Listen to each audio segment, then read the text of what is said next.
રાજકોટ પંથકમાં ફરી એક વખત દીપડાનો આતંક જોવા મળી રહ્યો છે। રાજકોટ શહેરથી જે કહી શકાય કે રાજકોટ શહેરના ભાગોળાના વિસ્તારમાં જે છે ગઈકાલે રાત્રે અહીંયા દીપડો દેખાયો હતો। વન વિભાગ દ્વારા અત્યારે અહીં પિંજરું પણ મૂકવામાં આવ્યું છે।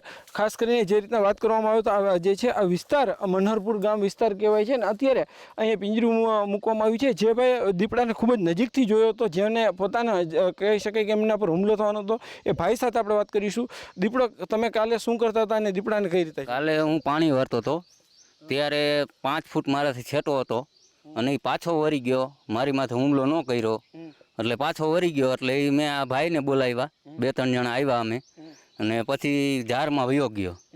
દીપડાને જોઈને તમને કેવી બીક લાગી હતી? એમ અચાનક એ પાછો જ વળી ગયો, હું જાતો હતો ને એ પાછો વળી ગયો, એવું થયું। તમારે કીધું રાડ નીકળી ગઈ? હા, રાડ નીકળી ગઈ, મેં હાથ પાડ્યો એટલે એ સીધો ઝાડમાં ભાગી ગયો।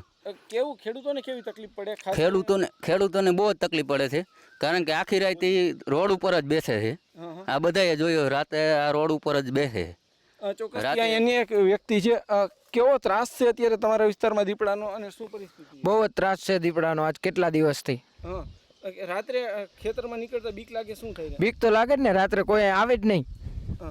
ચોક્કસથી આ જે છે મનહરપુર ગામના ખેડૂતો કે જેમને રાત્રે પોતાના જ સીમ વિસ્તારમાં જતા ડર લાગે છે, એમનું કારણ છે કે દીપડો છે તે અહીંયા કોઈ પણ ટાઈમે આવી જાય છે। ગઈકાલે રાત્રે પણ જે વ્યક્તિ, જે ખેડૂત છે, તેમને માત્ર 5 ફૂટ દૂરથી જે છે આ દીપડાને જોયો હતો। રાજકોટ પંથકમાં ફરી એક વખત દીપડાની દહેશત જોવા મળી રહી છે। રાજકોટ શહેરથી આ થોડે દૂર આવેલા મનહરપુર એક ગામમાં આ જે છે છેલ્લા થોડા દિવસથી આ દીપડાનો આતંક વધ્યો છે।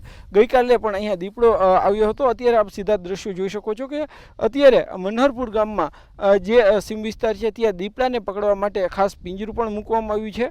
તો બીજી તરફ ખેડૂતો છે તે પણ પોતાના જ ખેતરમાં ક્યાંક જતા ડરતા હોય તેવો માહોલ જોવા મળી રહ્યો છે। ખેડૂતો જો જાય છે તો પણ એકલા જવાના બદલે 4-5 ખેડૂતો સાથે જતા હોય છે। હાલ આપણી સાથે અહીંયા કેટલાક ખેડૂત છે, આપણે એમની સાથે વાત કરીશું। શું કહેશો, તમને તમારા જ ખેતરમાં જતા કેવો ડર લાગે? અમારા ખેતરમાં જતા બહુ ડર લાગે છે, એટલે એરંડા બધા અમારે પાકીને સુકાઈ ગયા છે, એમાં જવું કેમ અમારે? એમ બીક તો લાગે ને, દીપડાની બીક ન લાગે? દીપડું સતત આ ધોરે દિવસે 3 મહિનાથી આવીને છે। અમારે એરંડાનું વાવેતર છે, એમાં જવું કેમ નથી? મજૂર આવતા કોઈ, એમ ડર તો લાગે ને એમ એને। ચોક્કસથી અહીંયા અન્ય જે છે ખેડૂત, આપણે એમની સાથે વાત કરીશું।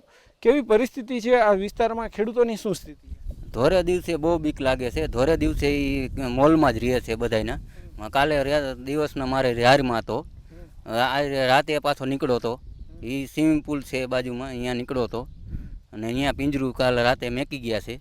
અને સાહેબને મેં જ્યારે કીધું કે તમે શું કરવું, હવે શું કરવું એના માટે, તો સાહેબે મને એવું કીધું કે અમે પાણી વારવા આવી તો થાય, બરાબર, તો હવે તંત્ર જવાબદારી કોણ લેશે? અમારે કોઈને મારી નાખશે કોકને, અમારા માણસોને, તો જવાબદારી તંત્ર લેશે? એમ અમારે ખાસ કરીને પૂછવાનું એ છે, તંત્ર જવાબદારી લેશે કે અમારે આ પકડી જાય? એ માંગ છે કે અહીંથી દીપડો લઈ જાય એ લોકો। પિંજરામાં તો પિંજરું મેકીને વયા જાય છે, 2 મહિનાથી પિંજરું મેકીને વયા જાય છે, પિંજરામાં તો એ આવતો નથી। તો હવે ગમે એને લગાડી દેશે કોઈને, તો એની જવાબદારી કોણ લેશે? મારે એટલું પૂછવું છે ખાલી। ચોક્કસથી સૌથી મહત્વની બાબત છે કે જો કોઈ આ દીપડો છે કોઈ ખેડૂતને નુકસાન કરશે તો એમની જવાબદારી કોની? તમને અત્યારે ખેતરમાં જાવ છો તો એકલા જાવ છો કે ભાઈ બધા સાથે જાવ? બધા સાથે જાય છે, 2-4 જણા સાથે જાય છે। ધોરા દિવસે પણ અમે જઈ શકતા નથી અહીંયા, અને પશુપાલનનો ચારો વાઢવા માટે પણ અમે જઈ શકતા નથી, 2-4 જણાને સાથે જવું પડે છે ધોરા દિવસે, અને રાતે તો નીકળી જ શકતા નથી બહાર। ખાસ કરીને કેટલા બધા તમે નીકળો છો તો તમે ક્યારે દીપડાને જોયો? હા, દીપડાને જોયો, ધોરા દિવસે જોયો છે, રોજે જોઈએ છીએ અમે, રાતે હોત જોઈએ છે અને દિવસનો હોત જોઈએ છે। તમને ક્યારે એવો અનુભવ થયો, મારણ કર્યું પશુઓને? હા, મારી પોતાની જ એક વાછડી ખાઈ ગયો।